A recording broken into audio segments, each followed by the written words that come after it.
اس لیے قرآن مجید میں فرمایا قل یا عبادی الذین اسرفوا علی انفسہم لا تقنطوا من رحمت اللہ ان اللہ یغفر الذنوب جميعا انہ هو الغفور الرحیم. یہ قرآن مجید کی ایک آیت مبارکہ ہے. علماء نے اس میں 10 نکات لکھے ہیں ایک آیت کے اندر. پہلا نکتہ کہ انہ سمی المذنب بالعبد، کہ اس آیت میں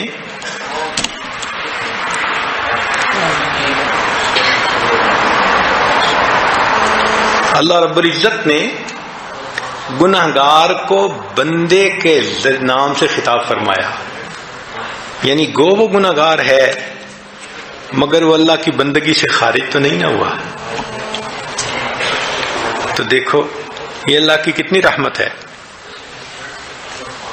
باپ اپنے بیٹے سے ناراض ہونا تو اس کو کبھی نہیں کہتا اے میرے بیٹے. بیوی کو کہتا ہے اسے سمجھا دو ورنہ کو یہ گھر مت آئے، اسے سمجھا دو. اب دیکھو اسے کا لفظ کیا بتا رہا ہے کہ بیٹا بھی نہیں کہہ رہا. اتنی اجنبیت. تو باپ کا سلوک بیٹے کے ساتھ یہ ہوتا ہے. اور انسان نے گناہ کیا اور اللہ تعالیٰ فرماتے ہیں کل یا عبادی. تو اس میں پہلا نقطہ کہ وہ بندگی سے خارج نہیں ہوا. دوسرا نقطہ انہ تعالی اضافہم الی نفسہ بیاء الاضافہ. اللہ تعالیٰ نے عبادی میرے بندو. اللہ اکبر، کیا قدرت کی رحمت ہے، مہربانیاں ہیں کہ جو گناہ کرنے والا ہے اس کو بھی یوں خطاب ہو رہا ہے اے میرے بندے. تو یہ میرے کی نسبت سبحان اللہ. پھر تیسری بات کہ اسرفوا علی انفسہم، جنہوں نے ظلم کیا اپنی جانوں پر. معنی ہو ان ضرر تلک الذنوب ما عاد الیہ، کہ گناہ جو کیا تو گناہ کا نقصان کس کو تھا؟ اسی بندے کو تھا. انفسہم، میری شان میں کوئی کمی نہیں آئی، میری عظمت میں کوئی کمی نہیں آئی. اس کے گناہوں کا اثر اگر ہوا ہے تو کس پر ہوا؟ اسی پر ہوا ہے. سبحان اللہ. پھر فرمایا چوتھا لا تقنطوا، نہاہم عن القنوت، مایوس نہ ہونا. پھر پانچواں نقطہ لا تقنطوا من رحمت اللہ، اللہ کی رحمت سے مایوس نہ ہونا. یہاں نقطہ یہ ہے کہ یہ نہیں کہا لا تقنطوا من رحمتی، نہیں، من رحمتی سے پھر سننے والا حیران ہوتا کہ کس کی رحمت. تو اپنا اسم ذات استعمال فرمایا، صفاتی نام بھی نہیں فرمایا کہ کسی کو کوئی اور شبہ نہ ہو جائے. اسم ذات اللہ کا نام کہ کس کی رحمت سے مایوس نہ ہونا، من رحمت اللہ، اللہ کی رحمت سے مایوس نہ ہونا. ان اللہ، اب پھر اللہ کے لفظ کو مکرر لائے تو یہ تاکیدی وعدہ بن گیا. پھر اس میں ساتواں نقطہ یغفر الذنوب جمیعا. اب اس میں جمیعا لانا کوئی ضروری نہیں تھا، یغفر الذنوب بھی کافی تھا، لیکن جمیعا کا لفظ لا کر بتلا دیا کہ سارے گناہ معاف کر دیں گے. پھر اس کے بعد فرمایا انہ هو الغفور الرحیم.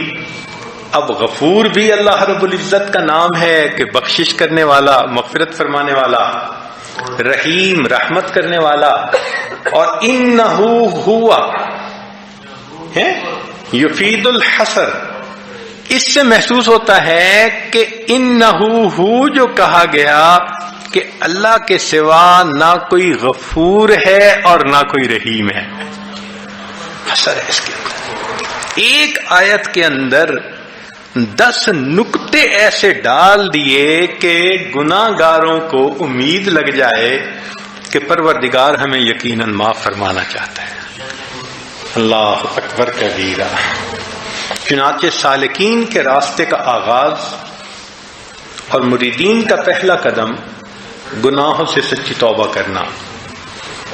انسانی خمیر کے اندر جو برائی اور اچھائی ہے، تو برائی کو دور کرنے کے لیے ندامت اور خوف، یہ دو چیزیں ہیں۔ جیسے کپڑے کے ساتھ میل لگی ہوتی ہے، اس کو دور کرنے کے لیے صابن ہوتا ہے، صابن لگاؤ میل جدا ہو جائے گی۔ ایسے جو گناہوں کی میل ہے اس کو جدا کرنے کے لیے اللہ کا خوف دل میں ہو یا ندامت ہو گزرے گناہوں پر، تو یہ دو چیزیں انسان کی میل کو اس کے دل سے جدا کر دیتی ہیں۔ اس لیے علم جو ہے نا، وہ گناہوں کی مضرت کو جاننے کا دوسرا نام ہے۔ امام غزالی رحمۃ اللہ علیہ فرماتے ہیں کہ بڑا عالم اس کو کہتے ہیں جس پر گناہوں کی مضرتیں زیادہ کھل جائیں، وہ بڑا عالم ہے۔ ایک نکتے کی بات، انسان کے اپنے عمل کی وجہ سے اگر محبوب کی ملاقات سے محرومی ہو تو طبیعت کے اوپر غم زیادہ ہوتا ہے۔ پھر ذرا سمجھیے گا، انسان کے اپنے کسی عمل کی وجہ سے اگر محبوب سے ملاقات کی محرومی ہو جائے تو اس کا غم زیادہ ہوتا ہے کہ میری غلطی کی وجہ سے ملاقات نہ ہو سکی۔ تو اگر انسان کے گناہ کی وجہ سے اللہ رب العزت کی ملاقات سے محرومی ہو جائے تو بھی بندے کے دل پہ غم زیادہ ہونا چاہیے نا، دکھ ہونا چاہیے۔ اس لیے حدیث پاک میں ہے، ما من شیء احب الی اللہ من شاب عات تائب، کہ اللہ رب العزت کے نزدیک نوجوان توبہ کرنے والے بندے سے بہتر کوئی نہیں ہوتا۔ جو نوجوان توبہ کرتا ہے تو اللہ رب العزت پھر اس نوجوان کی توبہ کو قبول فرماتے ہیں، پھر بہت خوش ہوتے ہیں۔ حدیث مبارکہ، اذا احب اللہ عبدا لم یضرہ ذنب، جب اللہ تعالیٰ کسی بندے سے محبت فرماتے ہیں پھر اس کے گناہ اس کو نقصان نہیں دیتے۔ کیسے؟ کہ وہ اللہ تعالیٰ پھر اس کو گناہوں کو اس کی نیکیوں میں تبدیل فرما دیتے ہیں، تو وہ گناہ درجات کے بڑھنے کا سبب بن جاتے ہیں۔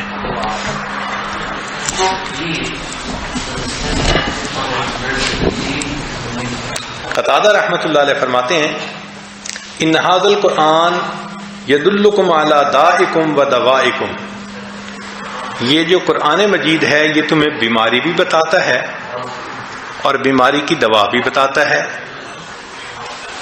فاما داؤکم فالذنوب، جو گناہ ہیں وہ تمہارے بیماریاں ہیں، واما دواؤکم فالاستغفار، اور جو ان کی دوا ہے وہ استغفار ہے۔ اس لیے حسن بصری رحمۃ اللہ علیہ فرماتے تھے، اکثروا من استغفار فی بیوتکم، استغفار کی کثرت کرو اپنے گھروں میں، وعلی موائدکم، اپنے دسترخوان پر، وفی طرقکم، راستوں میں چلتے ہوئے، وفی اسواقکم، بازاروں میں بیٹھے ہوئے، وفی مجالسکم، اپنی مجالس میں بیٹھے ہوئے، وَأَيْنَمَا كُنْتُمْ، اور تم جہاں بھی ہو استغفار کی کثرت کرو۔ فَأَنَّكُمْ مَا تَدْرُونَ مَتَىٰ تَنزِلُ الْمَغْفِرَةُ، تمہیں معلوم نہیں کہ مغفرت کب اتر آئے، تمہیں کیا پتا کب اللہ رحمت کی نظر سے دیکھے، اور تم استغفار کر رہے ہوگے اللہ سب گناہوں کو معاف فرما دے۔